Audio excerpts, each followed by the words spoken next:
this is the right studio, but I can't see. Greta Gerwig! Hi! I'm here for your 73-question interview. Okay. And the first question is, how did I end up on a studio lot? Well, I find myself here at Sony a lot, doing marketing meetings and saying hi to people, and today I'm here for a screening. When was the last time you actually shot on a soundstage? I shot on a soundstage last in Massachusetts while I was making my movie Little Women. Cool. And why did you decide to shoot on location for Little Women? Well, for me, Little Women is a sacred text, and I wanted to treat the place where it was written as sacrosanct. Yeah, no, totally. Well, I love the movie, and there have been so many different versions of Little Women over the years. What did you want to avoid in your retelling? I wanted to avoid any hoop skirts or corsets because I find both of those unappealing garments. That completely adds up. And if you could speak to Louisa May Alcott today, what do you think you would ask her? Well, I think I would say, what are those crossed out sections of your journal? What are in the crossed out sections? What happened? Because something did. Well, I didn't read the crossed out sections, but I'm going to take your word for that. I have to make this screening. Can we walk? I love to walk. Now, I know it's tricky because this is something very close to you, but what would you say was your favorite scene to shoot from Little Women? My favorite scene was definitely shooting the dancing with Saoirse and Timmy on the porch outside of the party, just because it was so joyful and wonderful. And it was actually 3 in the morning in the cold in Massachusetts. I love Saoirse, and I'm going to get back to her later, but who was someone in history that you found to be really inspiring? Someone is Virginia Woolf. Virginia Woolf. Virginia Woolf? Tell me more. She was, I mean, what I love about her, so many things I love her writing, but also she was included in the canon because she was just better than everyone. And I feel like they thought, oh, well, that lady, yeah, she's a lady, but she's really great. Is there a story out there that you've longed to see a retelling of? The Bible, but from the point of view of all the women. Now, you've received immense praise for your writing, along with an Oscar nomination for Best Adapted Screenplay. Congratulations for that. Thank you. Can you describe your perfect setting and setup for writing? My perfect setup for writing is a place with a bed, a single bed, a bed for just me because I like to take naps a lot while I'm writing. It would have a slanted ceiling. It would be very small. It would be like a secret door situation, so no one would know I was in there. It'd be lots of space where I can put stuff up on the wall, lots of books, but cozy and secret. I wasn't expecting that to be so elaborate. Yes. But I have it planned in a notebook. Writing original or adaptive, which do you prefer? Well, original, but I treat it all like it's original, even if I'm adapting something. Now, let me in on a secret. Are you trying to get Saoirse and Timothy to date? Wait, who wouldn't want them to date? They're so good looking. True. Would you direct another period piece? Yes. And what borough would Joe March live in today? Manhattan. What was your first apartment in New York like? My generator just went on. It's the one-take interview, Greta. I lived in the dorms up at Barnard College, Columbia, and then I was on 113th Street in a studio apartment with a friend. Oh, and what's your favorite thing to do in New York City on a rare day off? Walking, just tons of walking. Walking from my apartment all the way to the Met, walk around the Met, walk back. And what about Los Angeles? I go to a place where I can walk. You've been living in New York for a while now. How do you know when a home is a home? A home is a home when you have books you've actually read in it. What's a reference only people from Sacramento would understand? The Fabulous 40s. No one knows what that is outside of Sacramento. What did 6-year-old Greta think she would be when she grew up? A nun, because I liked the outfits. What's the role you never got to play but always dreamed of? Come on. Hamlet! I mean, I still can. I'm not going to do a to be or not to be reference there. But anyway, you dance a bunch in your films. Do you mind showing me your favorite move that you've ever done on camera in any movie? Yeah, but I can't really do it in heels. I mean, it was sort of like, you know, like that, like new wave dance, like that kind of a, you know what I'm talking about? Yes, I do. that thing. Can you dance too? No, I can't. All right, you got me. You got me. I'm doing it. Okay. Let's keep walking. Now, in your career, what's something you initially thought was negative but eventually turned out to be a positive? Well, I was meant to do a sitcom called How I Met Your Dad, and it didn't work. Nobody wanted it, so that seemed bad, but now it's okay. But who knows? It could have been great, and I would have had a better alternate life. What's one movie you watched over 1,000 times? Singing in the Rain. Why did you watch that 1,000 times? Because it's the most joyful thing I've ever really seen on camera. In 3 words, what's the vibe you try to achieve on a Greta set? Communal, spontaneous, concentrated humor. That's so you. What's the best piece of advice you received as you are starting on a film? You only get to know what you're not doing once, so don't miss it. Wise words. Do you want to steal this golf cart? They let you drive golf carts around All here? right. Okay, you only get to know what you're not doing once so you don't miss it. Do you still believe in that advice? Definitely. Luckily you get to not know what you're doing on any new film you're doing, so you can be a beginner forever. But yeah, once you do the first one, that's it. Do you want to get in? You're so hospitable. Absolutely. What book most positively shaped your idea of romance?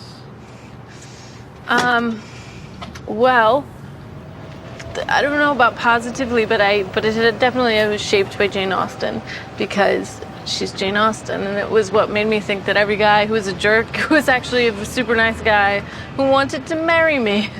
Very insightful. What book most positively shaped your idea of the world? Positively shaped my idea of the world. Positively shaped. Oh my gosh. I think, I don't know if this counts as positive, but Joan Didion's writing made me think that perhaps the life I was living was worth writing about. Now, why is maintaining your fashion style so important now you're a director? To communicate all of my power. And you have a lot of power. I have so much power, and you can tell by the breadth of my shoulders. I can see. Who's your fashion icon? My friend Sarah's sister, Leah. And what's your favorite piece of vintage clothing in your wardrobe? I have a pair of Converse sneakers that are Converse before it was bought by Nike, and they're the Jack Purcells, and they changed the way they looked. They tried to lie to me and say that they didn't change them, but they did. Oof. Jumpsuit or pantsuit? Jumpsuit. Floral or plaid? Plaid. Motorcycle jacket or blazer? Blazer. What's the first thing you notice about someone's outfit? Like mine. The shoes. Oh, interesting. What is the sexiest thing a man can wear? Just a tiny hat. That's not true. That's not true. Just imagine it. Wouldn't you be intrigued? Sexually? Maybe. Just a little bit. What's the sexiest thing a woman can wear? I don't know. For my money, an oversized shirt, like a man's shirt. What was your favorite meal growing up? Well, I had 2, and it's still the same. Number 1, cereal. Number 2, macaroni and cheese. Favorite nonfiction writer? Robert Sapolsky. Good driving, by the way. What was the last TV show that you binge watched? I'm in the process of binging Love Island UK. Where's one place in the world that you are dying to visit? Oh, I'm dying to visit. Ireland, because of Saoirse. She told me I'd love it. I've never been. You're gonna love it there. It is good. If you could share the dance floor with anyone in history, who would it be? Jane Kelly. Oh, good dancer. Hi, Greta. Hi, how are Gene Kelly, you? that is a good one. What would you dance with him? What do you imagine? What song do you imagine dancing with him? We would dance to Moon Age Daydream, but tap. Nice. So, you're doing a lot of interviews these days. What question are you hoping to get asked more? I would hope to get asked more. It would have to also correspond with my life. I would hope somebody asked me, what does it feel like to win so many Oscars? Hey, this may happen. This may likely be the case. We're here. Okay. What's your favorite look that you've ever worn on the red carpet? Well, actually, Rodarte at the Oscars 2 years ago. It was a yellow dress. It was the color of California poppies, and I loved it. That's beautiful. And what would you say is your favorite plot twist? Books or movies? Favorite plot? It was at the end of Arrival when you realize the timelines are wrong. And what film have you seen in the past 6 months that has left the biggest impact on you? Pain and Glory. Why Pain and Glory? Because it was so vulnerable both on the part of Pedro Almodovar and Antonio Banderas. I felt both of their beating hearts in it. You feel those corazones. Want to sit down? Yeah. So Greta, you gotta let me in on a secret. I heard a rumor that you really do music supervise your own films. I have music supervisors, but I'm very tightly controlled about what the music is. Okay. And what's one of your favorite lines from your films?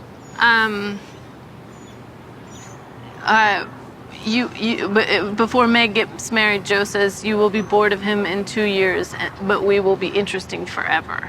That's a good one. And what emotion is hardest to capture on camera, in your opinion? Ambivalence. I think actors are very good at communicating intention, and sometimes if you don't know, that can be hard to come across. That's interesting. Do you read your reviews? I read them after. I read them long after, because I like smart reviews and I like film criticism, but it's too painful to read them when it first comes out. Yeah, it has to be tough. Yes. And when do you feel most comfortable? When I'm directing. Why? Because I think the more chaotic and high pressure an environment is, the more relaxed and at ease I get. I find that I in a wonderful way become invisible, and I feel very good. That's well said. And what have you observed in your first year of motherhood? That babies are pattern-seeking machines. That we come into this world looking for patterns. You think they're just unaware. They're not. They're always looking for what happened before and will it happen again. And do you remember a time when you cried while directing? Yes, I cry while directing almost every single day. Now, talking about directing, we asked your 73 Questions alum, Saoirse Ronan, what draws her to a script, and she said good pacing. Was that something you are thinking about when you're writing? Yes, I always think, I don't know that I would call it pacing, but I do think about the rhythm of the words. That's a big deal for me as a writer, and I think maybe it's more particular to me than for other screenwriters, but the way that sounds almost musically is how I know a thing is done. I also asked her what song, without question, makes her cry. And what song is that for you? The musical Passing Strange. There's a whole section after his mother dies that I can't listen to without crying. You said you love to capture moments when people truly are alone. And what draws you to that? Well, in movies, being alone with a character is very special and it's very unique to cinema. And I think I'm always interested in who are we when we think no one is watching. Huh. And you wrote Little Women and Lady Bird alone. How does that feel versus when you're collaborating with a partner? Writing with a partner is more fun than writing alone because you can make each other laugh. But writing alone, it can give you a very deep sense of satisfaction and lonely victory. I thought about it like that. But who do you normally allow to read your scripts first? Who's that person with that privilege? Noah Baumbach reads my scripts first. Of course, it's Noah. I have to go to the screening. Can we walk? Yeah, let's go. So, I was wondering, is procrastination ever an issue for you? Yes, I'm such a terrible procrastinator. I mean, I'm a good procrastinator. I'm really good at it. I do it constantly. And what do you do to kind of snap out of your procrastination? It's all about fear. It's when the fear of not doing something gets bigger than the fear of doing it, and then I do it. And what's the time that you laughed the most on set? When Bob Odenkirk was there. He's very funny, and he was making everyone laugh at the dinner table because I needed real laughter, and then I was crying with laughter, sitting in the monitor. I was not expecting him at all when he showed up on camera. I know, but wouldn't you be so happy if he was your dad and came home from the Civil War? You'd be like, Dad's home, it's Bob Odenkirk. Greta, you find yourself in a cinematic crisis. Who's the first person that you call? Noah probably first, but after that, Wes Anderson, who's good friends of Noah, but he always has good advice, and he always has a way of kind of making the obstacle the solution. He says, well, maybe that's not a problem. Maybe that's what you should base that whole section around. Now, your work is really, really hard to describe, but what do you want people to feel when they watch your work? I hope they say it makes them live more vividly when they leave the movie theater. What word always makes you laugh? Befuddled. Oh, that's a good one. Greta, last question for you. Question number 73. What's next for you? I'm going to be acting in Three Sisters by Chekhov in New York, and then I will be writing a picture about Barbie, a Barbie picture. That sounds good. Greta, good luck to you. Can't wait to see you. Thank you. Winning that Oscar. Thank you. You got it. Bye-bye.